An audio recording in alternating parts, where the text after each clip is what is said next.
Good evening, this is Pine Leaf Needles, and welcome to LOTRO Players News, where we take a look at the latest news in LOTRO, and here at LOTRO Players. And tonight we have with us Draculetta, Hey, everybody. Ethelros, Hey. Braxwolf, Hello, Lotro. Lily Kate, Hello, everybody, and I hope I managed to remain for at least half of the show tonight. we all hope you do, and Dank, Hey, everybody. and Cithrit. Hello.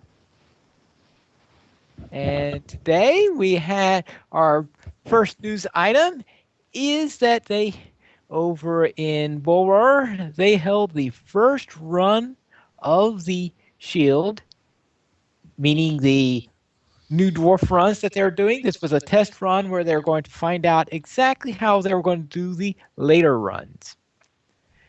And I don't know, has anybody else watch this? I guess Cithrit, you did.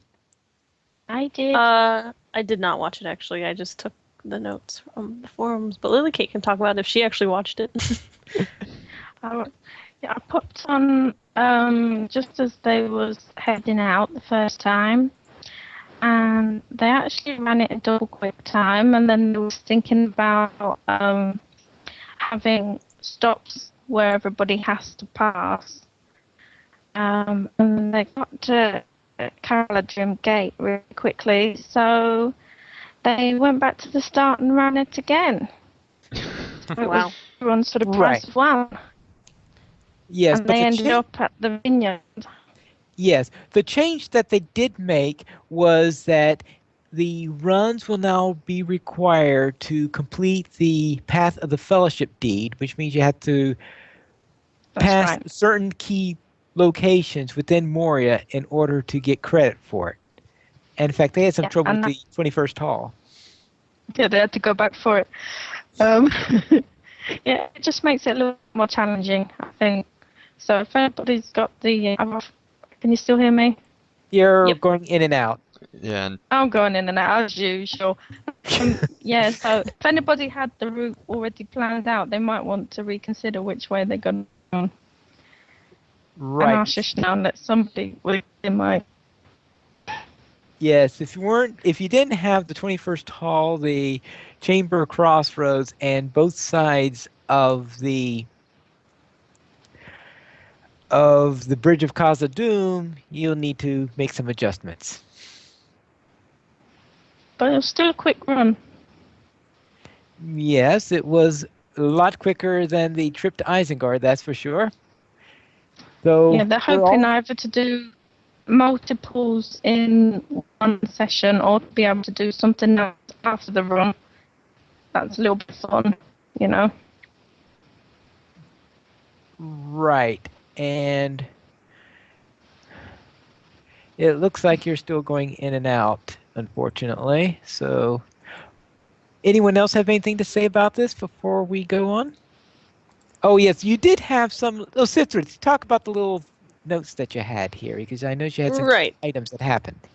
Yeah, so as you know, on these runs, Sapiens answers questions, and most of them were pretty much stuff we already knew or not terribly new information because we've been getting so much new information last week, so it kind of, not a whole lot new to talk about. But I did pull out some questions to talk about. And the first one's obvious for example, yeah, the first one is shouldn't be surprising. They were asked any new nifty cosmetics coming soon, and Sapiens replied that there's actually a discussion about cosmetics earlier in the morning from the stream, and he won't go into details what it may or may not be coming. But so it's pretty vague, but as a cosmetics fan, it's very exciting. Well, yeah.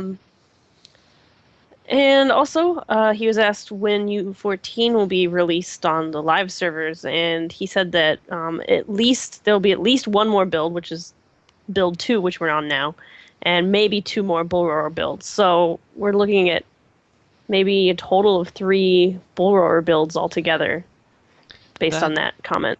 Really surprises me, though, because the level of polish in the first update was like an NDA expansion level of polish. It's a lot better with the second update, but I think they'll still need at least 2 more updates before it's ready to release, or it will be released in not the best state. That's just my 2 cents.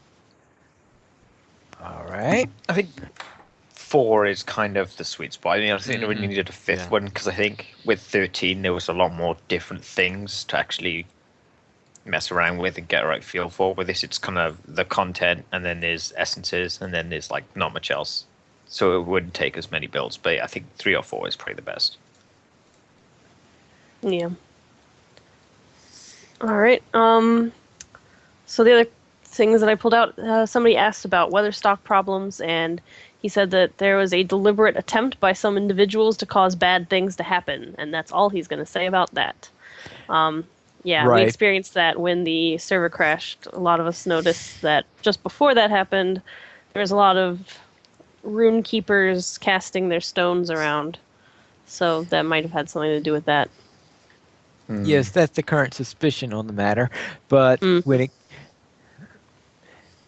but since they don't like to discuss disciplinary actions on the boards and stuff like that, we obviously wasn't going to elaborate on any actions taken. Mm-hmm. Yep. He was also asked, what are the thoughts on making it possible for a hobbit to be a champion? And I was kind of surprised at this answer that they discuss opening up the race limitations for classes. I kind of just figured that they were just like, yep, that's how it is. So I was kind of surprised to hear that they do actually discuss changing Yeah, but that. they've probably been discussing that for the last 5 years and decided not to do anything. Yeah, that's true. It's probably for all we know, like the discussion is every so often some developer is like, "Hey, wouldn't it be cool to have a Hobbit champion?" And someone's like, "Yeah," and then that's it. Next. And finally, he was asked how devs do all the research to make the new zone, and not surprisingly, it's basically they look through the books and they take the descriptions out of the books and they make the zones look like those descriptions. But apparently, some of the members of the development team are going to be at MythCon this year, and they're going to be doing a panel on taking the lore of Middle-earth and converting it into game form. So if you're in the area for MythCon, that would be a cool thing to go to. And that's going to be in Norton, Massachusetts? Yes, and it'll be August 8th to the 11th. I don't know which day specifically Turbine will be having their little panel, but that's happening. And MythCon is a really, really big event. If you haven't ever gone before and you have the ability to, I would really recommend it because it's a cool little thing. And for those of you that read the Mythmood article, no, it's not the same thing. MythCon is something else. So, but we'll get to that later in the show, I guess. All right, very well. Now, Etheros, you also have a little something about Update 14 Build 2. Any interesting things in there? Kind of. Next. Build 2 mainly added quite a few different class changes because they obviously there's a level cap going up, so they need to make more changes to the trick tree system. They've actually seemed to have added a second capstone for each line. At least it's what I noticed on my Loremaster at least. Second capstone. I haven't played around with them much, but yeah, it's like a second one on the same level as the previous capstone, and it looks about the same potency. You mean something even more powerful than Sikkim? With the Keeper of Animals line, as you mentioned it, this other trait, for example, will give you a different stat boost depending on what pet you have summoned. So I think the bear gives you mitigation boost. Okay. Yeah, that sort of thing. They also added... actually, there's something worth mentioning is that the West Gondor has been added to the store on Borora, so you have to buy it now, presumably to test out functionality. But on Borora currently, the pricing for it is 795 turbine points, the same as Wildermore and Great River, I believe. Yeah, It seems very low. It's not bad. Considering seems that it mentions like what 120-ish quests, I think Over that over 120, as they say. over 120. I think that that's a good number because usually they try to, at least in the store, they present it as not like zones or anything like that. They present it as quest numbers. So I think that that's a good price for that many quests. I don't think it's a good price for the amount of landscape that you're getting. I think it's a little bit Yeah. underpriced, to be honest. I think overall it is fair. I think the Mhm. majority opinion on the forums at least seems to agree. Yeah, it'll be Although there interesting though was if it goes up because those War Steed prices for like the colors, the different colors, they Oh. were only $1, I believe, for a single Yeah, they were- color, and then they They're very introduced cheap in the store. and then they Cheap to introduced the start. packs where you had to buy them in together and pay like Yeah. 5 or whatever it is. Yeah, it's like this $6 is now. still Bora, so it's a work in progress, but Right. that is promising at least. Now, I presume that if you're VIP, you don't have to worry about that. Yep, this is, as they've mentioned, free to VIPs. The Yeah. Epic volume is also free to everyone. Okay, just want to make sure that that functionality was working right in this build. I couldn't tell you because I'm not VIP. Okay, I guess I better. It is because I can quest there. Well, Okay. actually, Oh. usually in the beta version, except for in Helm's Deep, that's the only exception I've seen. They don't actually have it set up to where you have to buy the thing first because usually they get less people testing the side quests that way. So. Yeah, they did it this time because I know I had to buy it. Oh, you did? Okay. Yeah, for the second Cool. beta round, they changed it so that non-VIPs had to buy it. Good to But know. Right, it's because they wanted to test Bull to Roar, make sure so that you was get working. free VIP. Yeah, but remember, for Bull Roar, everybody gets free turbine points, so it's not like you have to spend your real turbine points. Right, Yeah. yeah. And it's So that's actually, if you try to spend your real turbine points, it actually will not let you on Bull. I found out the other day. So Oh, that's really? something. Yep, it actually gives a, it didn't used to do this, but now it gives a warning message saying, hey, you can't spend real money on Bull Roar. We don't want your money. Go away. All right. There were a couple of other things they did. The Welcome Back Weekend buff now also gives bonuses to a lot of various. I think previously it was just monster kills, if I remember right. And with this update, it's going to be crafting, quest completions, legendary item XP, and mounted combat XP. Well, I'm sure it was always with crafting also ever since the ad, because that's crafting is treated like monster kills, but I had internally. no idea. I haven't really used yeah, it it much, tends but to, at least that's the way it's the experience I've had with it. But they're going to be a little bit more explicit with that, though. All right, and what about loot something boxes? to make something to make Drac happy, I suppose. They've added a possible item drop from loot boxes that allows you to choose one of various different mounts, and you can pick whichever one you want, including the horse that he likes so much. And I'll never get, but that's beside the point. You'll never get one of these boxes, of course. Of course not. Because Because the random number generator hates me. This is well established at this point. yes. I presume that the chances of getting a pick amount box is going to be about the same as it used to be in getting a red painted skeletal steed. Mm-hmm. With regards to the landscape, they've generally polished up a lot of it. There's still quite a bit of flying rocks and stuff around, but the textures and a lot of the NPC models are in. The non-interactive NPCs have been added to a lot of the towns that were previously felt kind of empty. The armor sets that you could buy for in Dol Amroth have been updated with their cosmetic appearances, which Sithrith added screenshots pretty. there for you to look at. Mm-hmm. They're very pretty, but they're not dyeable, so hopefully that changes. Well, I have a feeling because of the colors of the city or the theme of the city or something. They mentioned I mean, that before. They mentioned that before, but I don't think that really holds water with these armor sets because each of the three sets has very different color schemes. Like the heavy armor that I keep wanting to call the Swan Knight armor because it looks like the Swan Knight NPC.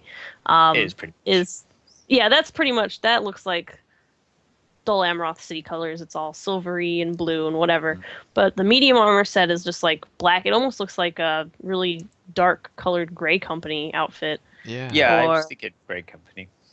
Yeah, and the light armor set is white, but it's also got like purple in it, which doesn't make sense for Dolamoth that much.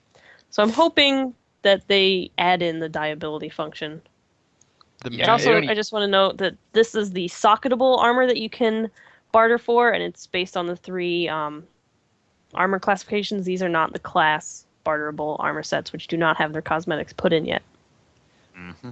All right, and The medium armor honestly looks a lot like out of the films, the stuff that Faramir and his company was wearing. maybe that's why they chose that hoods do, style. yeah, I think. Yeah. They also added the new models for the ships. I think we kind of mentioned that in the videos that they seemed kind of pretty much a reskin of the Corsair one. They're a lot more updated now. So can't go inside them, and they don't float. They just sort of stay there, but they look better. I really hope they add some type of animation because it's like honestly, it doesn't take that much resource. I wouldn't think it'd take that much code to tell a ship to bob up and down in the water. You don't even have to have the water move around it. You can just have the ship move up and down, and that's good enough for me. But I do think it needs at least that. I don't think it should be static. Yeah. I mean, I don't think they've ever done anything like that before in LOTRO.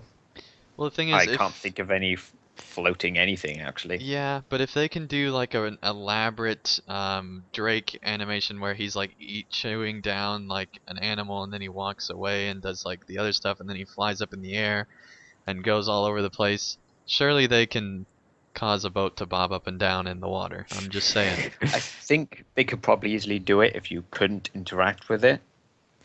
If it was like invisible, you could just go straight through it, but having to go on it at the same time, it would probably be a bit more difficult. Well, I mean, do that for the ships that are out there and then just say that the one in the harbor is really well secured to the dock. I guess. all right. Singer from the They chat also- says that the purple colored armor will allow you to become a people eater. Oh goodness. Okay. Just like to They point that out. also redid the Ateland textures a bit, because I think people kind of mentioned it looks almost exactly the same as Killendim and Dueland, except down here. They kind of made it a bit more ruined and rubbly, I guess. The theme Yeah, it is still looks pretty much the same. Overgrown. Yeah. Yeah. They also opened up the city. I think we kind of saw that before with the rubble blocking the passage. They opened it up. I think that's meant to be a server unlock. I believe so anyway. I'm not quite sure, but there are server unlocks with this update Cool. in certain areas. I think So that that seems like server one. unlocks are the future of repeatable quest type things that people like. I think that gets people more interested than just like a height bulb. People thing. want to see progress Yeah. of some Yeah. kind. Not hype type progress though. I think that just problem with that one. It just took too long in Mm. general. well, yeah, it did take a Mhm. little while.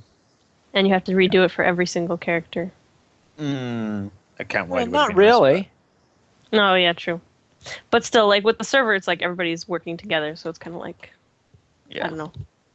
So More the communal city I effort. just, yeah, the city I just checked around a bit looks much like the rest of the Path of the Dead, pretty creepy, especially the ghost banners, which make no sense at all. Well, I think I ghost was, banners don't make sense. Well, yeah, because why no. would they be ghosts? Banners can't take oaths and then break them. Why would Well, banners be ghosts? That, To be a that's ghost, yeah, but you'd they have did to the be same alive thing in and then N and dead. White. In N and White, they had ghost banners. It didn't make sense there Yes. either. Well, okay, just I I guess was, we're following precedents. I think I was talking to this with Siswith about this like a few days ago, and I think she mentioned a film or documentary type thing that kind of related to this a bit. I don't remember what it was. Oh yeah, In the Flesh, which is a BBC miniseries. Yes, something about them gaining identity with being. Yeah, it's like there's a zombie outbreak in Britain, and then they find a cure to like have them be back to normal. And some of them don't like taking the medicine because they identify with being undead, and so the restless undead in the Path of the Dead remind me of that. It's pretty Okay, creepy then. when you think about it. All But yeah, it right. generally looks nicer now. There's still a lot of work to do, but I think a decent amount of progress has been made with this build. All Definitely. right. Anyone else have any more comments on build 2 before we go on? Lilikate says, what's the ETA basically on update 14? Well, assuming they have 2 more builds, that puts it right about July 14th, I would say. Sounds about right. If that's how many builds they're going for. Mm-hmm. So We will somewhere see. a week or, give a week on either end of July 14th, and that's about where they're saying it'll probably be. So let's just say sometime in mid-July. Yep. All right. Very well. Then we'll go on then. And Sithrith, what about this new producer?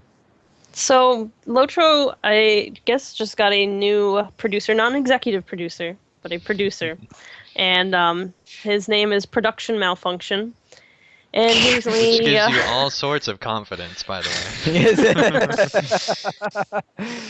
yeah, apparently he used to be a QA tester, so that makes sense. But yeah, Again, he's- instills lots of confidence. Spelling also. Yeah, lots of K's. So he's been working for Turbine for a while, but he has recently been moved from DDO to LOTRO. So he introduced himself on the forums, and then he made an interesting. He made another interesting post besides the like, "Hey, I exist in this game now" post. He asked for people to tell him what they like, what they don't like, what they want to see more of, what they want to see less of, because he's new and he says like, he hasn't read everything. And he's like, he says, gamer to gamer, let's just have a conversation about the state of the game from your point of view. Remember, I'm new here. I don't know what was promised in the past or what was flatly denied, although I do know the current executive producer's wishes too. So it's basically just an open thread for people to air their grievances or say like, hey, I really like this, do more of this. And it's also good because he's been coming back and asking follow-up questions. Like a lot of people were saying, we want more endgame. And so then he's like, well, what does that mean specifically? Like, do you mean raids and instances, or do you mean repeatable whatever? So he's been coming back and he's been having discussions with players, and it's caused quite a heated debate, apparently. This whole thread. Atheros might be able A to thread like touch that, on that. heated debate. I'd rather What a not, shock. to be honest. But anyone Okay. who's been on the forums knows what would spring from this. Yeah. He's I'll say obviously that. new. He's obviously new if he's asking for an open discussion. I'm glad that he is, though. Fredulous from the chat Yeah. says, a live producer, yay! A QA person is exactly the right person to promote into that position. And I agree with him. That's definitely a good thing. We definitely need more public-facing people at Turbine. Definitely. Just hope he knows what he's in for. But he was from the DDO team, I think, when I looked into it. So. Yeah. I think he says that think he's worked he- on both over time. Yeah, so I think he's come over with Rowan, and it seems like a lot of other people have as well. So it seems like that it's just kind of a migration of that team over to LOTRO, a little bit. Not everybody, obviously, but there's a continual stream of people, it seems, coming over from the DDO team. And a lot of times when somebody high up moves over and gets promoted, he will handpick a team to eventually move over with him, the folks that he knows are good. So that could be what's happening here too. Yeah, and it makes sense because Rowan's been really communicative to the community, and now this guy seems to have the same kind of mindset, so it makes sense. And that's really cool. I mean, it's great news for LOTRO, I think, that Rowan or somebody over at Warner Brothers is, it seems like they're hand-picking people, or maybe the people are volunteering from the DDO team, and so I think that's allowing a lot of high-quality people move over and join the LOTRO team, so that's exciting news, I think, for LOTRO. Yeah, I think Roger mentioned this in one of his comments on this article, that it'd be better to wait and judge whether this actually ends up bearing any fruit, so to speak. Well, Which I I mean, think he is- does say in the post, like, this isn't like a promise that I'm going to do the things that people are saying. It's just to get additional Right, thoughts, I and suppose. there's been a lot of Turbine people who have been public-facing for a month or 6 months or a year, and then you just kind of don't hear about them from after that, so... It'll be interesting Yeah. to see what happens here. I think what this really shows is that they are listening. I think what remains to be seen is whether they're actually going to act on anything that they've heard. Yep. That's pretty much it. There's a difference between listening and acting on the feedback itself. Or getting on their knees and obeying their players' every command. That too. Yeah. Very well. Let's go to the store sales. Draculetta. Or maybe not You there? Might be Draculetta. muted. Let me take myself off of mute and see how that works out. Okay. No, Every Drac, you time, really, Drac. you really Every don't need to time. mute yourself that much. I mean, Well, let's try this again. Free sample of the week. A third age item trove. One of those per account. Use coupon code TROVE, TROVE6. TROVE6. And if you don't know what that is, it delivers a box of unidentified third age legendary weapons or items, and you can pick one out of the box and level it as you see fit. So it basically gives you a third age item to level. A box of legendary items. Yeah, I'm just going to move on. 25% off. Select cosmetics, shared wardrobe, cosmetic outfit slots, mounted combat trade specs, and war steed cosmetic slots. All 25% off this week. 20%. Is it 20? Oh, 25%. Never mind. Yeah, you're right. I was looking. My reading kind the of wrong one. sale. Yes, that's a silver sale. Yeah, and I was gonna look back and I didn't have time to do it. I was gonna look to see the last time shared wardrobe has been on sale. It has been a while, I think. It has. yeah. So it's always good to see that, and the cosmetic outfit slots too, if that's your thing, which it just so happens to be. So I'm sure you probably bought. I'm Well, already she maxed probably out for Oh, you're maxed So- out. Well, yeah, of course you would. cosmetic slots and I thought you cosmetic was going to say that she bought so much that she took advantage of the buy 3,000 turbine points worth, and you get 30% off of your purchase.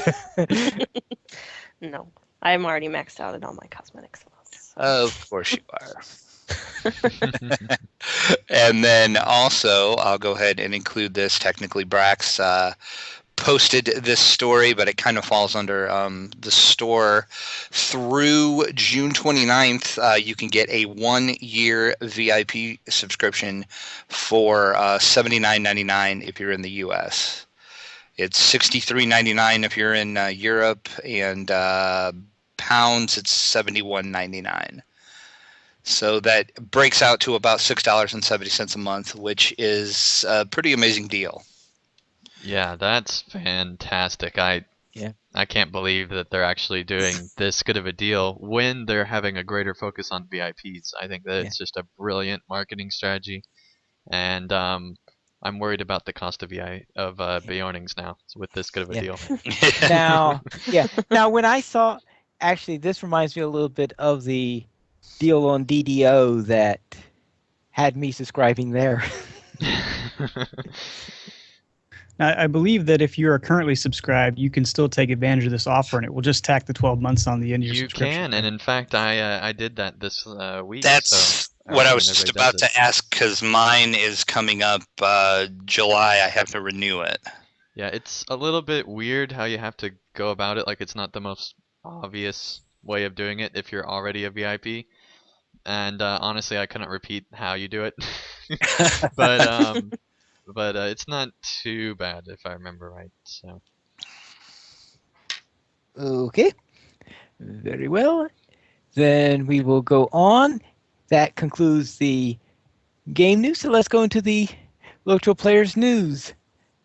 And we'll begin with a poll where there was a question on, will you buy Update 14's Quest Pack? And the answers to this is, there was no, I am VIP, I get it for free, which is 40%, 46% of the votes. We had 216 votes, so almost half of them said they're already VIP. Yeah, I mean, I realize that, LOTRO players probably attracts more VIP people to the site. Oh. but because they're a little bit more, they're devoting a lot more money to the game, they're probably going to look and get more involved with the game. That's not true, obviously, because it's only 46%. But I'm wondering if Lotro's player population is really accurate to that number. But I was surprised that 46% though answered with VIP. Did you want to say something, Drac? Yeah, I forgot to mention too. I didn't put it in the show notes. Also, through this weekend, June 22nd, it's a determine your discount deal in the store. If you spend 1,000 turbine points, you get 10% off. If you spend 2,000 turbine points, you can get 20% off. And if you spend 2,500 turbine points, you get 30% off. So if you have a bunch of points to spend and you want to stack your cart full and get it to somewhere around that, you can get some pretty good, amazing deals. But that is through this weekend only. And Yeah. for the prepaying VIP, Linda from the chat says that somebody already learned that it does not stack beyond the 1 year, so you can only get it for 1 year. Those of you that were trying to stack it for multiple years. So. All right. We then had, 46% said no, they're already VIP. 28%, so that's a little bit more than a quarter, said yes. So let's say about half said they're already VIP. Then a quarter said yes. Then 16% said waiting to see the cost. So I'm wondering if it is $7.95, how many of those waiting to see the cost would be saying yes or no. 4% said waiting for more information. I don't know what other information other than the cost they'd be waiting for. Well, some people don't watch, the news on purpose and things like that. I think Lillicate was one of the people who waited for more information because she wasn't following it too closely on purpose. All right, I guess you got a point there. And no, I just played the Epic Story and it's free for this update. That was 4%. And 2% had a flat no and didn't give a reason for it. Can I just say I'm surprised that, first of all, only 12 people said outright no, and 8 people, so more people said that they just played the Epic Story than said just no. That's kind of surprising to me. I'm surprised how many people that voted in this poll that just play the Epic. Or intend to just play the Epic. Or intend to just play the Epic. I suppose this question doesn't mean much to people on this call since I think most of you are VIP or lifetime. Yeah, nope. VIP, lifetime, and some people I think are also pay for the content but are probably going to pay for it regardless, so. Yeah, I have enough turbine points saved up that I was going to buy no matter what, but 795 is pretty reasonable, so yeah, it's and easy for me.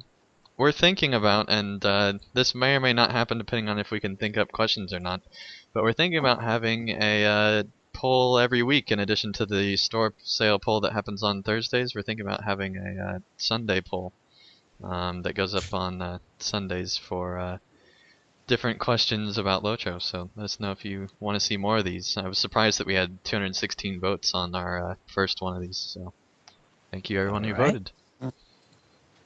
So that means there's a chance that we'll be seeing another one tomorrow then? Yes, and in fact I already got it set up, but you'll have to wait and see the question. Mostly because I don't know it off the top of my head. All right, there we go. Very well. Now, do you think 14 is a 5-level update?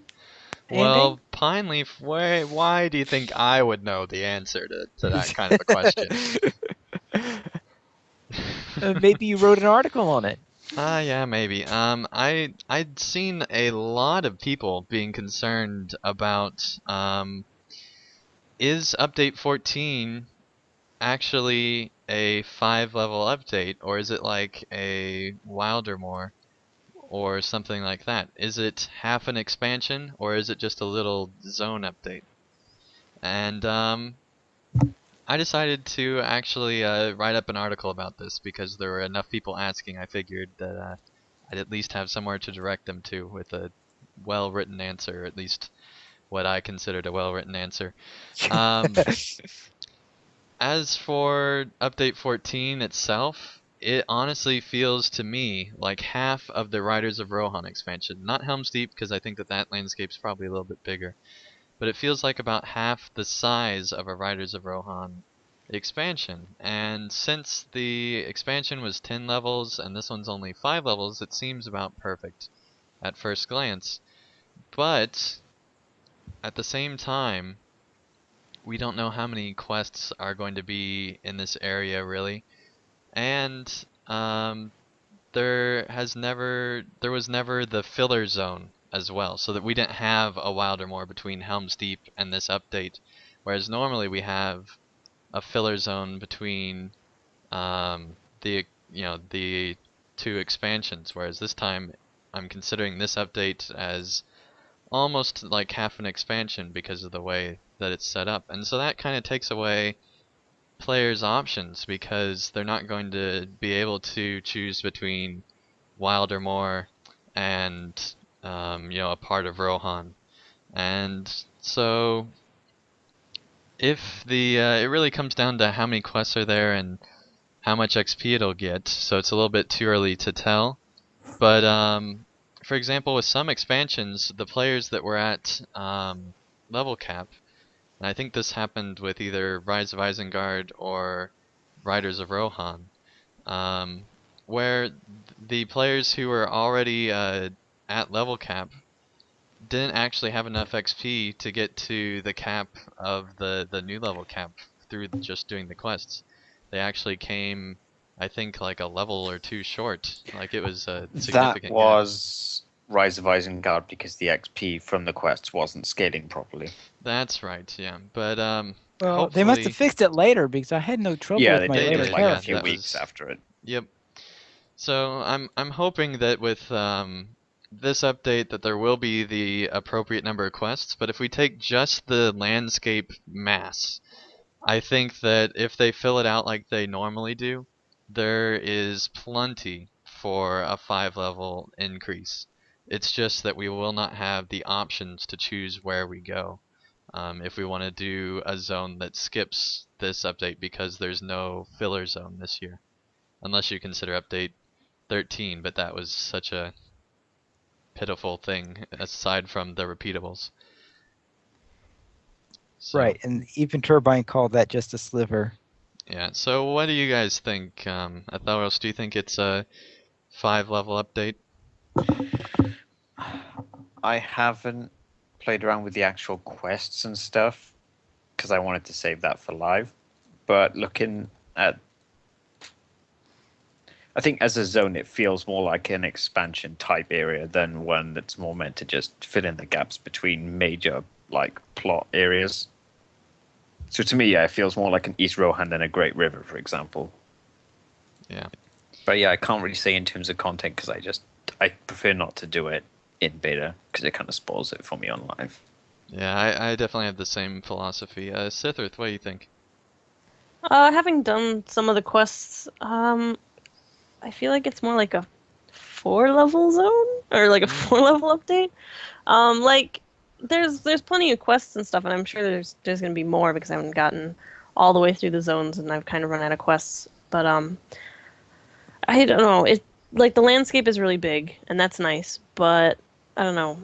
Based on the quests so far, it seems more like a 3 or 4-level update. But again, I'm pretty sure they're still adding in more quests, and I know they have disabled some of the quest lines because they've been bugged out. So we'll see. Right, and they said, like, I believe with Helm's Deep, wasn't there like almost 400 quests or something like that? Yeah, some real high number like that. Yeah, so I mean, you take half of that, and that's almost 200. And this, it says in the store that it's only 120. Now that's Bulwark, it can change. They might be a lot more quests that actually come with it, but it seems kind of silly that they just pick a number and put it in there if it's not correct. So. Right. Bear in mind, there's also the end game thingy kind of. Oh yeah, there's Yeah. like 2 end gamey things where like there's a cave and there's the Path of the Dead City, and I don't really know if they're gonna work. Right, and with Riders of Rohan, didn't it take you to 94 and then you did Heightbolt to get to 95? 84 and 85, but Or yeah. 84, yeah. And then it took you to 85. So Mhm. it might be a similar thing here where it is a 4-level update and then you get the end game that takes you to the final area. But I do think that there, at least by landmass, that there is enough room. Does anybody else disagree, or are we good to move on? Alright, I Silence guess that says we're means good we to can go. move on. Very well.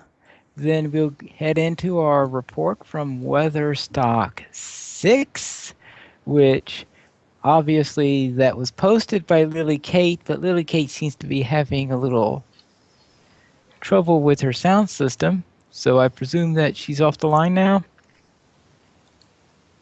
Yeah, she is. I'll take that as But she does do a very, very nice write-up here.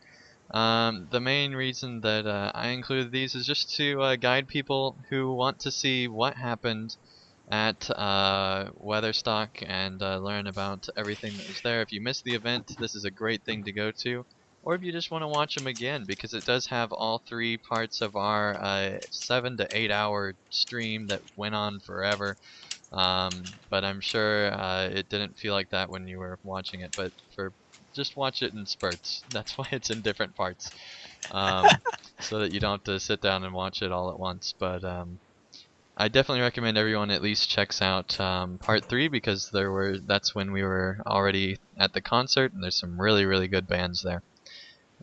So yeah, just a little bit of a recap about Weatherstock for those that didn't get to go. And we also have the latest installment of Where's Tinky? In this case, it's Where's Tinky Weatherstock, where instead of our usual stand-in for Tinky, I presume, have the real Tinky in there. And you're trying to identify how many Tinkies are in the picture and which of the Tinkies is the real one. That's pretty meta. Yes, that's right, because obviously the crew, the vendoring crew, did dress up like Tinky, so therefore there will be a number of vendors in there dressed in the standard Tinky stuff.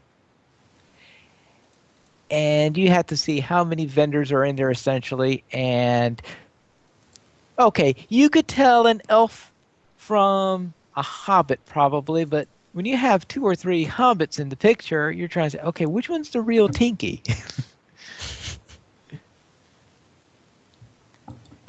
And I don't know if anyone is confident that they've got them all right, because Well, I I'm do still because trying. the answers are at the top of the article now. They are? Because it's been out long enough. Yep.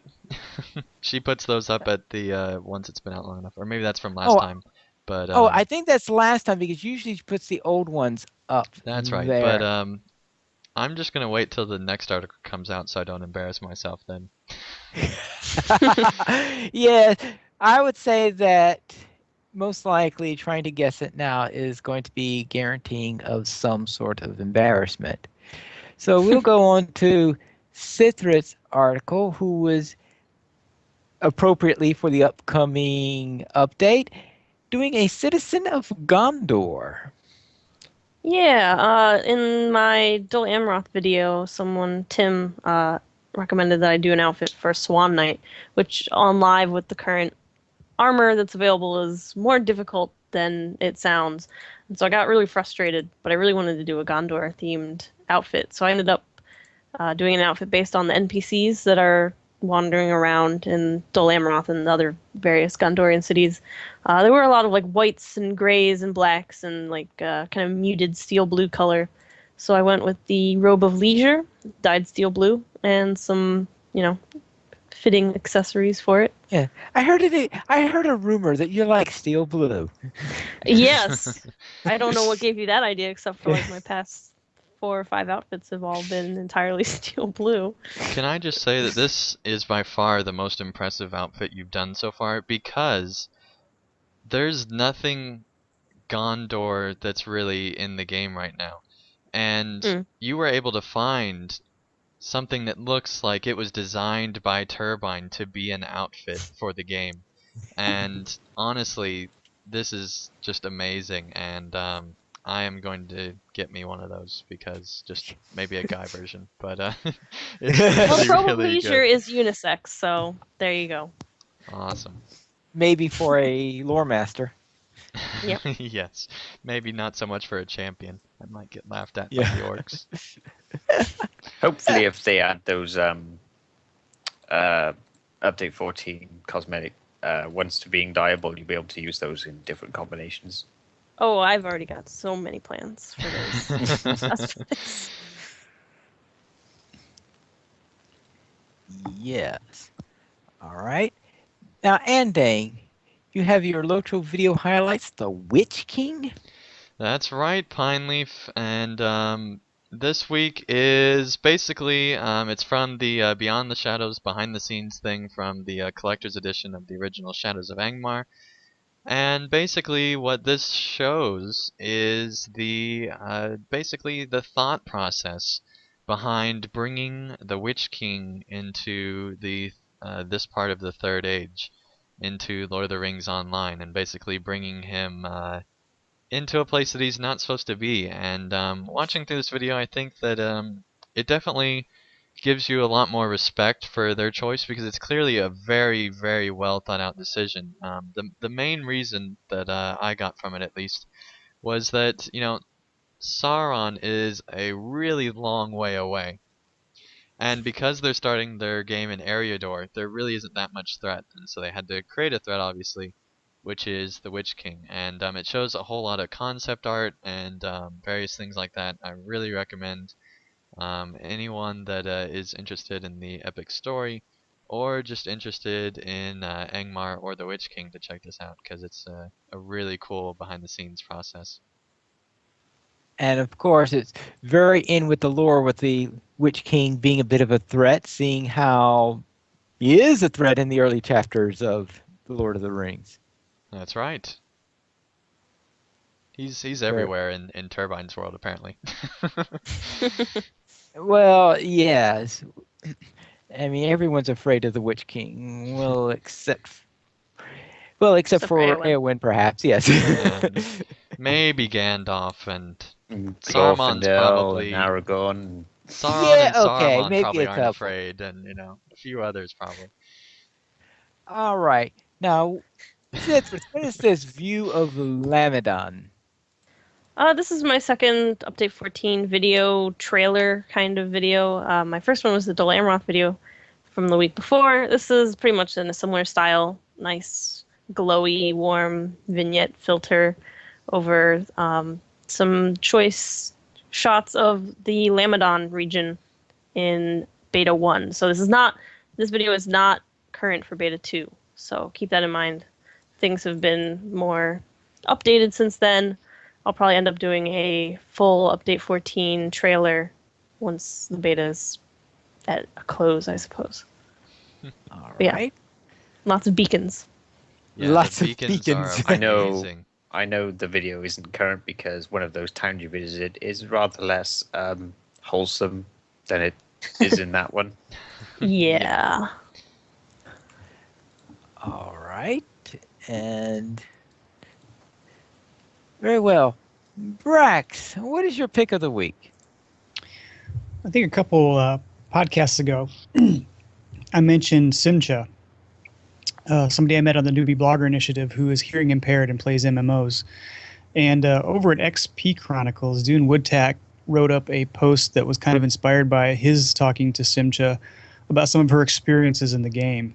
And one of the things that came about from that conversation that he had never thought of was what the effects of this kind of movement from the traditional means of communicating within an MMO, which is the kind of typing in the text box, to a voice chat system, is that people who are hearing impaired are kind of excluded from that entire conversation, which in an MMO is pretty bad because if you can't communicate, it's very hard to not only play the game but feel a part of the community, which is kind of the point of playing in the first place for a lot of people. So kind of an interesting post, just him reflecting on how he can be more inclusive when he's playing, what kinds of limitations even using the text box to communicate can put out there for people who either aren't good at multitasking or just can't type very well or very fast to keep up with the pace of the game. A little bit of reflection on that. And as I was kind of reading through his article, I was wondering about how LOTRO, or the people that play LOTRO, typically communicate with other folks in their group, and what do they use that communication for? Or do they use it for instances in rating? Do they use it for social? I know personally, I usually prefer to use the text box for chat. Occasionally I'll use voice, but that's only when we really feel like we need a coordinated effort to do something that's very timing specific. Otherwise, I just find it almost more of a hassle to figure out a voice program that's going to work for everybody. That's not going to, I guess there is an in-game one, but I've never been a big fan of that. Right. So I guess I typically use it for the purposes of socializing. Every once in a while, I'll be doing an instance with somebody, and we'll use it to say, "Hey, watch out for this guy over here," or whatever. But for the most part, it's just a tool for keeping up with people in the kin and seeing what's going on tonight. So I was just wondering how you guys communicate with folks in your kinships and what you use that communication for, and have you ever considered how it could be potentially exclusionary to folks?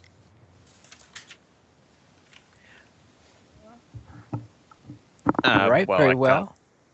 Finally. But All right. We'll begin with Ethros, since he was getting ready to I start. presume they were waiting for someone to say something. So, for me, the only time I really talk to people in LOTRO these days is when we're doing adventures, and obviously they're using Skype for the call. But I will occasionally use kin chat if someone's asking a question, such thing. But other than that, I don't really use much of any chat at all. All right, ending. Well, I'll just say basically my normal, so to speak, gaming. Before I was part of LOTRO Players and CSTM, I was mostly using, I think our can use TeamSpeak, and we also used chat, and that was basically the majority of how we spoke was through just text chat. And I think that it can be very effective, and obviously by using one type of chat, just using text chat, well, you're also, well, I guess you're not excluding blind people, but maybe people who don't know how to read English, for example. They might be on an English server, but they can only read Spanish or some other language, and they're playing LOTRO. And so I can see how that could be cause exclusion as well. So I think that it's good for any kinship that's really serious and has been around for a bit and become friends with people. Then you get a voice server and you get things like that, so that you can be more exclusionary, and you get closer bonds, I think, by being able to chat in multiple ways, I think, as well. All right, very well. Drac? Mainly KinChat and Vent and Skype. All right, kinship Skype. All right, and let's see, Sithrith.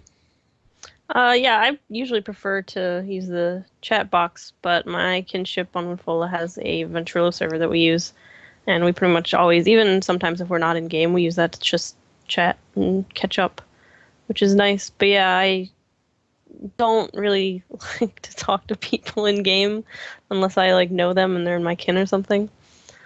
So. All right. Now, in my case, I tend to use a different means of communication all over the place for many different areas. For example, on my Sunday skirmish group, we use in-game chat. For the field trip with the academy, we use something called Raid Call, which I'm not a big fan of Raid Call, but I believe Mystery has trouble with with using any other chat program on her computer at the same time she's playing LOTRO, which is why we wind up using that. And with the Friday night group, the one on Silverload, we use Skype. So we have 3 different voice communication programs I use. I very rarely use the chat because I don't know, I get fumble fingered when I try to do it. And if I am trying to do something at the same time I need to type something, it never goes well. And that's the trickiest thing is my hands usually aren't necessarily going to be free in order to type in something. So that's my biggest problem there. And I don't know how some people solve that problem. I guess never do anything while they're trying to type.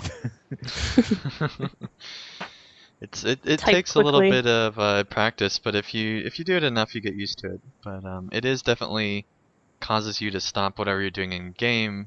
I mean, a little bit, because you can't, press skills with the key buttons when you're typing a message and stuff like that. So Right. it changes things a bit. You almost got to just sit over on auto attack while you're doing that and hope for the best. That's why it's good to be a captain. Lots of skill cooldowns. Yeah, All right. Anyone else have any more comments on this particular issue? Anything else on your side, Brax? Nope. Just think of others and I guess be cognizant of the way you're communicating. All right, very well. And Dang, would you like to introduce our new segment? Yes, Pineleaf, we actually have a new segment, which I guess hasn't been that long since we got the newest one, which was Question of the Week. But basically, with LOTRO players, we've kind of gotten to where, without getting burnt out on stuff, we're kind of to the point where we can't really cover that much else because we're already covering most of the LOTRO news, aside from PvP. But we still have Aethelros who will write about the changes to that stuff, and rating we don't really talk about that much. But Turbine hasn't really been supporting those very much the last little while, and so I think that it's hard to get people who really want to actively write about it when the system's not really being as supported by Turbine anymore. And so those are 2 areas that we could probably use a little bit of growth in, but we decided that we'd actually focus on continuing to expand LOTRO players.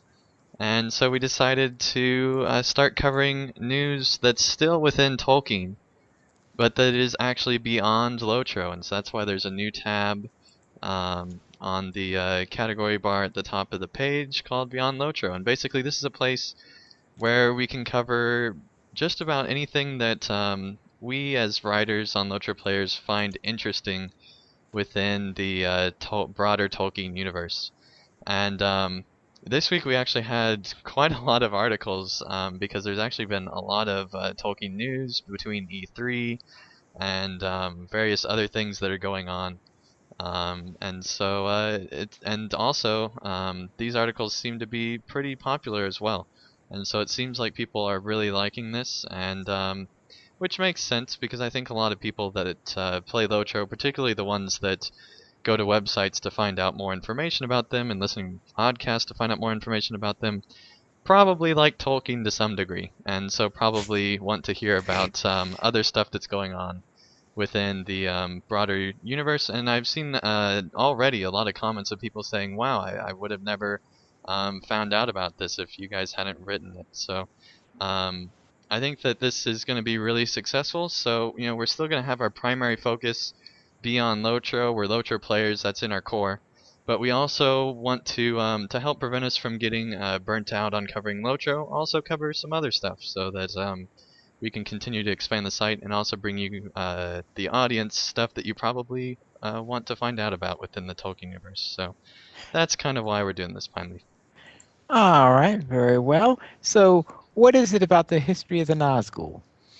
Yes, well, this was actually a segment that we had scheduled to go out before we decided to expand, where it's actually some of the lore behind the Nazgul, and it goes pretty in depth. And this is actually going to be a multi-part series. I think he has oh, I can't tell you off the top of my head, but it's more than 2 parts. So expect some more of these coming out in the near future. But it goes through some of the history in the Second Age and the returning of the Nine in the Third Age.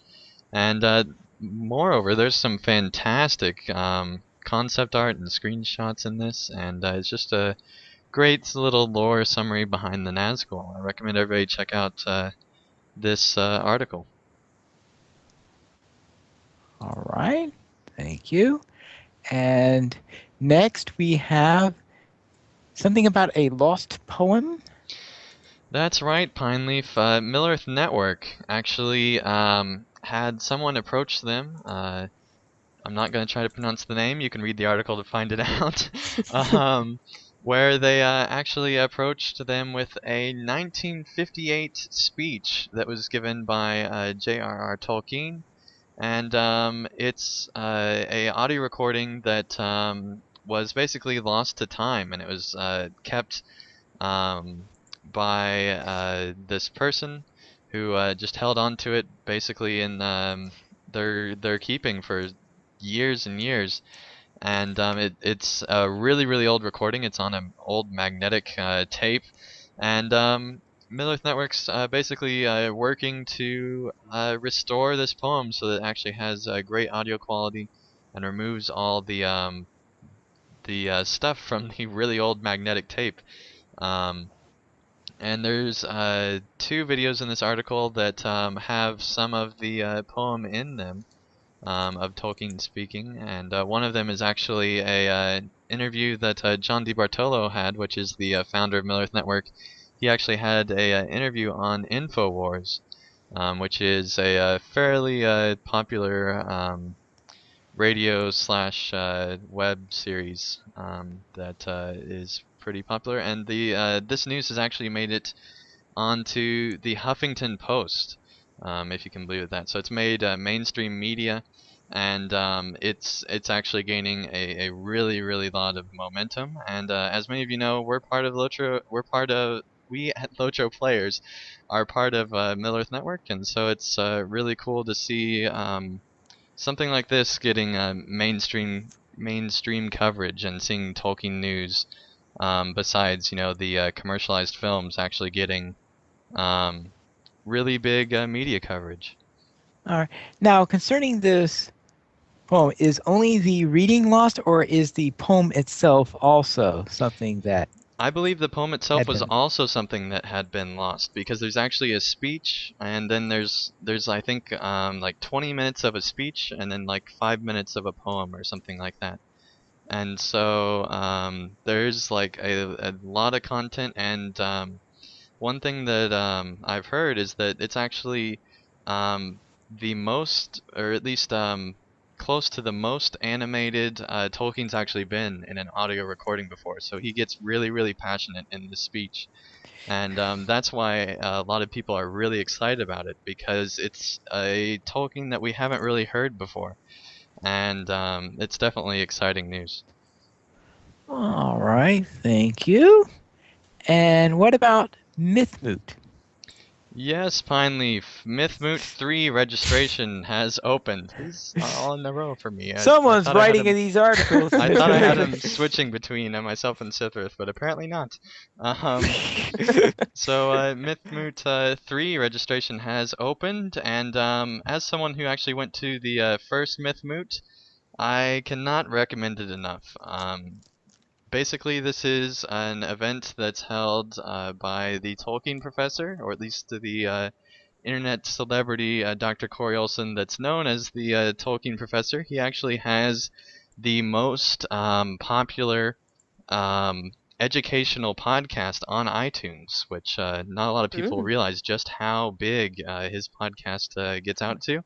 And basically, Mythmoot is a chance to watch the Hobbit film with friends, and then talk about it, and also with fellow friends, and people that are willing to go, hundreds of miles just to go to a conference, and it's something that's unlike anything else. Plus, you get to meet the Tolkien professor if you're a fan of his podcast, and just get to have a lot of fun throughout the day. And last year, I was unable to go, but they actually had John DiBartolo, who we mentioned earlier in the show, who's actually the founder of the Real Life Lonely Mountain Band and the Kinship in Game, and also Tolkien artist Jeff Murray and Ted Naismith were also two of the people in attendance who are huge Tolkien artists. Ted Naismith, real quick aside, is actually the only artist who had his works purchased by Tolkien himself. And he was actually fairly young at the time, because he's not too old right now. And he just does fantastic artwork. And he was there last year, and they're expecting more guests and probably a lot of the same returning guests as well this next year. So I can't recommend this event enough. It'll be a lot of fun. If you're a Tolkien fan, I highly recommend it. Even if you don't like the films that much, there were several people at the first one who didn't like it either, and they got to talk about everything that was wrong with the film and had a lot of fun doing that. So even if you don't like the Peter Jackson films, it's still a lot of fun hanging out with fellow Tolkien fans.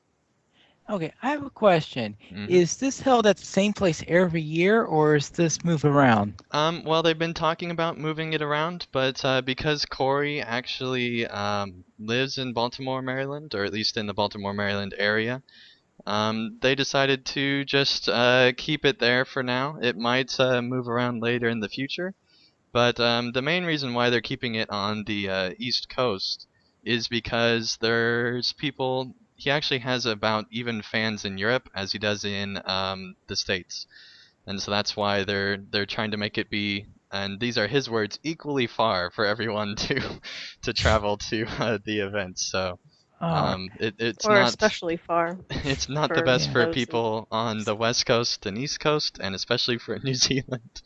But yeah, so this is definitely All right. a good event, though, if I you can guess make I it. had never noticed where I did not look at where it was the last couple of years, so So what I you're did saying, not real. Pineleaf, is that we could have met at the first one if I would have told you? Well, yeah, it's just a hop, skip, and a jump where I am. All right, so might be able to meet Pineleaf there at Midmood 3. There you go. LOTRO players meetup.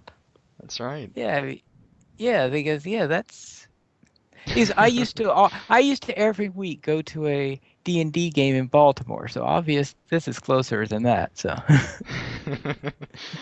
All right, there you go. Maybe being able to meet Pineleaf at Mythmoot 3. So registration is open. Hurry and get your spot to possibly meet Pineleaf. There you go. Now they're running away. Yes.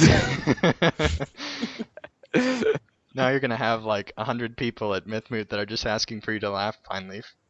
They'll just follow you around waiting for you to laugh. All right. Real life Sithrith, what is this about Hobbiton? Right, so I'm with the whole Beyond LOTRO segment thing on LOTRO Players. I'm starting a new article series called Real Life LOTRO because I live in New Zealand, and so there's lots of film locations here. In fact, all of the film locations are here. So I've been to a number of them, and some of them, like Hobbiton, I've been to multiple times, and so I figured people would be interested in seeing some of the pictures. So this first article is from July 2010. Well, not the article, but the pictures are from July 2010, when they had just started rebuilding the Hobbiton set in Matamata, New Zealand, and it was so cool to be able to see this whole thing under construction. Like, I was just super excited, even just to see the like plain white plywood fronts that they had before. But then when we got there and they started handing out these confidentiality agreement notices, that was super exciting. I I was really presume excited. that they've expired by now. Yes, they expired, I think, the March before the first Hobbit movie came out. So it's been a couple years now. So Okay. I'm good. I'm not gonna get in trouble. I'm not gonna like get sent away. But All right. so yeah, this first one has lots of pictures of under construction Hobbit holes. You can see people painting all the stuff. One thing that I thought was really cool that I learned on this is that like even the stuff like in one of the pictures you can see a chimney and there's like soot all over the top of the chimney. Like they have to hand paint all that soot. Or some of the frames around the doors and windows, you can see like a teal kind of like lichen or like a moss that grows sometimes in places, and that is also all like really hand painted. Like that's just little tiny dots of paint that's supposed to look like moss. So I was really blown away by the craftsmanship that they were putting into these hobbit holes, and they were making them so that they're permanent. So it's a thing, like it's a permanent thing now. Like there's not just white plywood fronts. So the next article in the series for next week is going to be more construction pictures, but further along in the process. All right. And I Very have to well. say, I'm just blown away by these. That's so cool that you're able to see the actual sets in construction. I mean, that's amazing, and it seems like a lot of other people did as well. Because believe it or not, this is actually more popular than any of the Update 14 articles have been on our site. So people are really, really liking this construction of the Hobbit sets. So if you have not seen this yet, I recommend that you do. There's some really cool shots in here. Right. Thank you very much. Now, this next one is a little thing by the Brothers Workshop, which, if you've never heard of them, then that is definitely a YouTube site to subscribe to. They have these Lego and clay animations that they do, and they are always hilarious, and it's always a parody of something such as Lord of the Rings, The Hobbit, and Star Wars are some of the ones that I see most often on them, and every single one has me laughing out loud whenever I see them. And the latest one here is the fall of Isengard. How did Isengard really fall? I don't know Pineleaf, but what I do know is if that you're going to Mythmoot 3 and you see Pineleaf, you can play the Brotherhood Workshop pictures, and he said it's a Make him laugh. guaranteed laugh every time. So there is some serious possibilities here now that we really understand how to make Pineleaf laugh. So All right. in all seriousness, Brotherhood Workshop is fantastic every time, as Pineleaf said. My favorite one is the Tom Bombadil one. I'm not going to spoil anything about it, but just look it up. It's amazing, and I can't wait. Every time I see that in my little subscriber feed that Brotherhood Workshop has a video, that's usually the first one I watch because I know it'll be really, really high quality. And this time was great as well, so I recommend everybody checks it out if you haven't seen it yet. I think the fish really got to me in this one. Yeah. All right.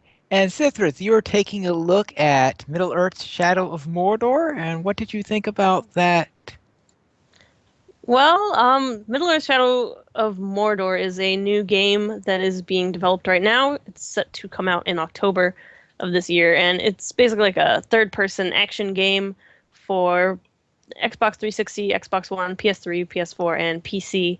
And it takes some of the gameplay elements of things like Assassin's Creed and the Arkham Asylum type games, and they kind of put it into Middle-earth, sort of. And basically, you play as this Gondorian ranger named Talion, who is tasked with guarding the Black Gate. And this is before this is set to take place between The Hobbit and Lord of the Rings. So that have that time frame in mind, and basically you and your whole family are killed. But at the last minute, a wraith comes in and enters your body and saves you. I can't even say it with a straight face.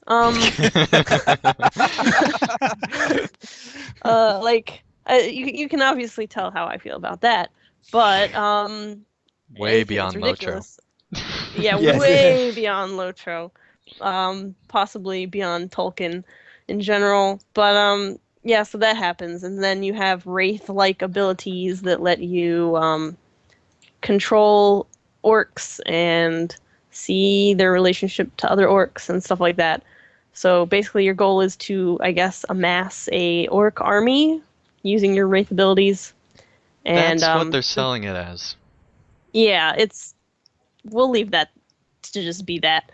But the really interesting thing about this game is the Nemesis system, which is a really, I feel like, mostly unprecedented game system that they've come up with. Basically, every orc will remember its previous interactions with you. So, like, for example, if you like cut off an orc's arm or something and then like leave it, it'll remember that you cut off its arm and will like try to exact revenge.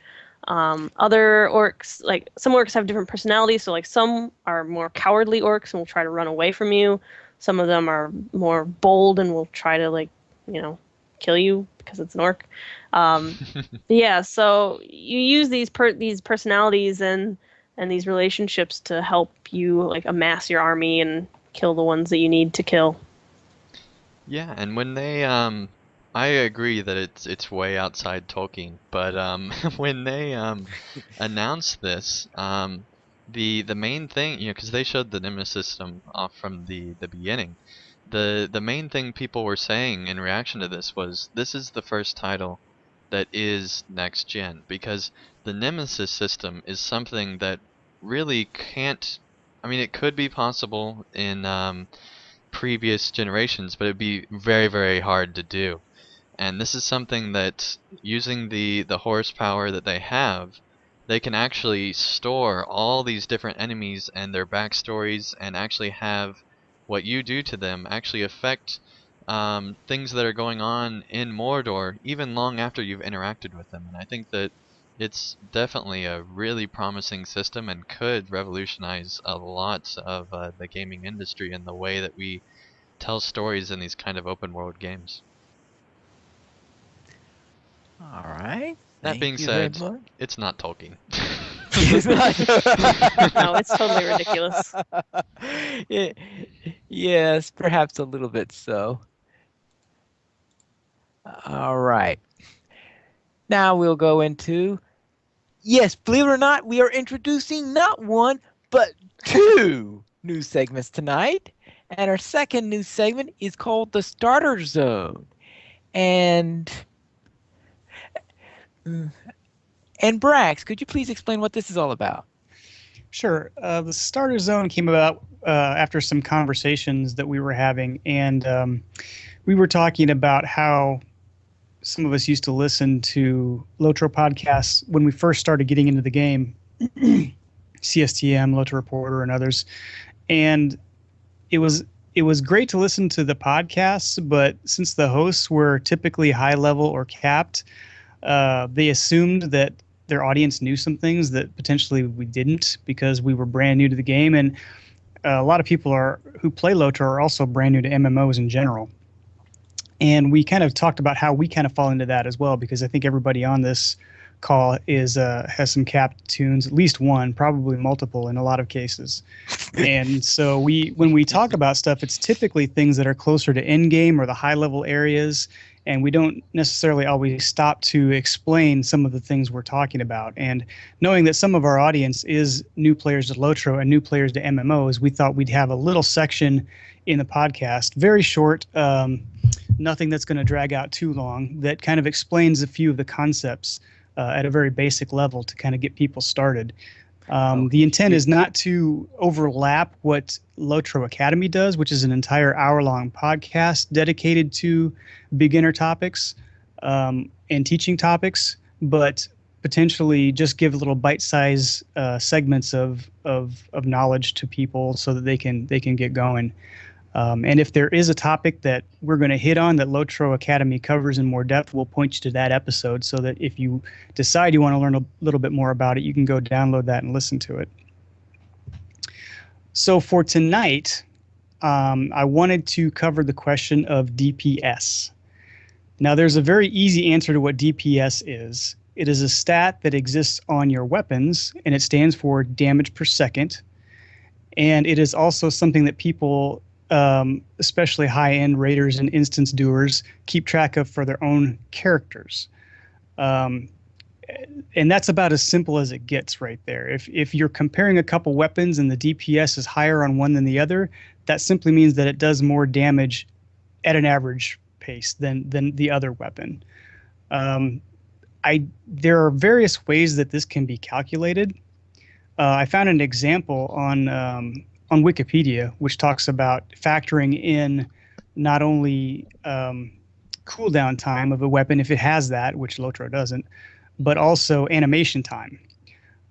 So basically, if you have a weapon that does a certain amount of damage on average with common attack, you have to factor in the fact that there is animation time and cooldown time built into that to actually get the damage per second. Now, strangely enough, on the little bit of research that I did before the show, I could not find a formula for Lord of the Rings Online weapon damage per second. And I don't know if that's because it's not known and not shared by Turbine, or if it's just that it's so complex that nobody really cares how it works. All they do is look at the end result DPS number. So I guess homework for our listeners and those in the chat room, if anybody knows how the LOTRO DPS stat is calculated for your weapon, could you let us know this week sometime, and we'll go ahead and update people in the next podcast. As far as classes that DPS is important for, traditionally hunters, runekeepers, and champions are heavy in DPS. They do a lot of damage. That's kind of their primary role in a group usually. I was curious though, does anybody on the call or on the podcast tonight not have a DPS trait line for their main character? Not have Slotted, I mean? I'm pretty sure I have one for each of the classes I play. I'm pretty sure each class has one too. Yeah, as far as I know, every class has at least one damage tree on them. And champs have at least two of them, and so do wardens. Yep. And burglars, I guess. Yeah, and bergs. Yeah, because I mean, in a separate conversation I had this week on Twitter, we talked about how pretty much every character or every class has a damage line, and how most people who solo usually will trait for that line, just because it's easier to solo when you're doing more damage. And it's also probably the easiest one to learn if you're just starting out with the game. It's a little bit more difficult to get your head wrapped around debuffs and crowd control than it is I'm doing a lot of damage to my opponent. So yes, and Elsie says burglars in the chat room. Burglars are single target melee DPS. Champions are either single or multi-target damage DPS. Hunters are typically single target DPS if you're going to trait for damage. Runekeepers are typically single target DPS. So when you hear about this stat, people are typically just talking about, on average, how much damage does your weapon do over time? And if that's what you're looking for in a weapon, that's the stat that you want to pay attention to. Yes. Now, with runekeepers, since they rarely attack with their weapons, the DPS scores probably means less to them than most other weapon types. I don't play a high-level runekeeper. How does that work? Does a runestone have a DPS on it? It has a DPS. That's for their auto attacks. Gotcha. Yeah, but most of their stuff comes from their tactical skills. That's generally true with tactical skills. Is they don't do it, but many other classes, their weapon is contributing to their overall damage. Yeah, and I think probably types of damage is something that we'll maybe get into on a different starter zone. But as far as DPS is concerned, that's really all you need to know. If you hear that acronym, don't get too confused. It's just an average amount of damage that the weapon can do or your character can do over time. All right, very well. Anything else you wish to add? Anyone else have any thoughts on it? I think that doesn't LOTRO Academy cover DPS in one of their very first episodes? I think it might actually be even the first one, where they actually talk about DPS. So I recommend everybody check that one out if you want to learn more about these early terms, if you're new to LOTRO, that's a great place to start, is LOTRO Academy. Yeah, I didn't get a chance to look over all of their episodes before our podcast tonight, but I'll go check and find it. Seeing how many episodes there are, yes, it would be difficult to go through all of them. All right, very well. This week, we did not receive any donations, but we would love your support. To help support LOTRO Players, simply go to the donation page where you can help support the podcast on LOTRO Players and also help support the site. We have $5 and $10 mentions where you can donate and get a mention on one or all of our active podcasts for an episode depending on the amount. For $5, you get a mention on the podcast of your choice. For $10 or more, you get a mention on all of our currently active podcasts. Real quick, Pineleaf, I would like to mention that if you might have noticed, there's not a question of the week this week.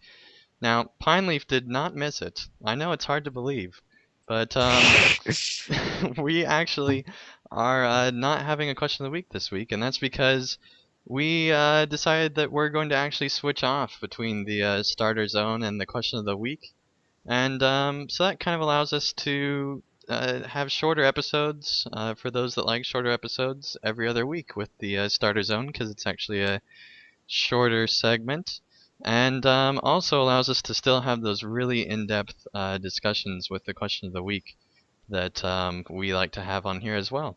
But obviously, this is all subject to change, as well as the new segment we have on the podcast as well. And you can send in emails to lotroplayers.mymiddleearth@gmail.com and let us know if you like these new segments on the podcast, or if you hate them and want us to just get off with those and just talk about the stuff that we used to a while ago. But let us know in the comments, and we'll take the feedback and adjust the show accordingly. So this is definitely a show that can be very well influenced by the community, because that's basically why we're doing this, is to inform you guys of the news, and also other things for newer players, and some weeks we need more in-depth discussions as well. So this is your show, and let us know how you want it to be by emailing us in. All right, thank you, Ending. Now, as for feedback, we did not receive any reviews in iTunes this week, but if you wish, you can go over there and provide us with your feedback. But we do have some featured comments. And our featured comments is from Zodia, who left a comment on Weatherstock 4. So, Citrus, could you have... Or 6. All right, 6, yes. This is what happens when you start using Roman numerals, right? Dyslexia with Roman numerals. Yes. Citrus, could you please read? Roman dyslexia. Yes. Okay. So Zodia says, I just discovered Weatherstock on Monday, the 16th of June, and I'm so disappointed that I missed the live event. I've watched almost the whole festival, and I can't wait until I get home to finish it tonight. I not only love the jamming, but also love the costumes and synchronized finishes. One band smoked pipe weed and blew smoke heart rings at the same time at the end of their performance. So frigging awesome. I was waiting for some synchronized dancing by the audience. I can't even imagine the time involved to get this coordinated. I asked my coworkers, all LOTRO players, if they had ever heard of this event, and none of them had either. Wow. I've shared this link with them, and next year you will have 5 more attendees. I'm guessing these bands do mini concerts in LOTRO land from time to time. I hope I don't have to wait a whole year to see a live concert. Also, thank you for live streaming. This was the bomb, and your live chat group was fun to listen to. Regards from someone truly impressed, Zodia. Yes, the bands do mini concerts. In fact, there's on Landrival, there's Ales and Tales where people play instruments and bands come, and there's a whole ton of bands that play regularly on various servers. So you won't be missing out. All right. Thank you very much, Citrus. And thank you, Zodia, for your letter. We did not receive any emails this week, though, but you can contact us by sending us an email at lotroplayers.mymiddleearth@gmail.com, and you can also follow us at Twitter, LOTROPlayers @LOTROPlayers, Anding @PVMP_Anding, Braxwolf @Braxwolf, Sithrith at Sithrith, Draculetta at Draculetta_72, Etheros at Etheros, Lilykate at Lilykate Buggins, Mystery at Mystery XOX, and Pineleaf at Pineleaf Needles. And you can join us live every week. We have LOTRO Players Adventures, which goes live every Saturday at 5 p.m. server time, and LOTRO Players News, which goes live every Saturday at 8:30 p.m. server time, and that is United States Eastern Time. And you can join us by going to lotroplayers.com/live, and be sure to join us in the YouTube chat. And that is all for today. Thanks for listening, and until next time, this is Pineleaf Needles reminding you to skirmish responsibly. Heal Pine Leaf.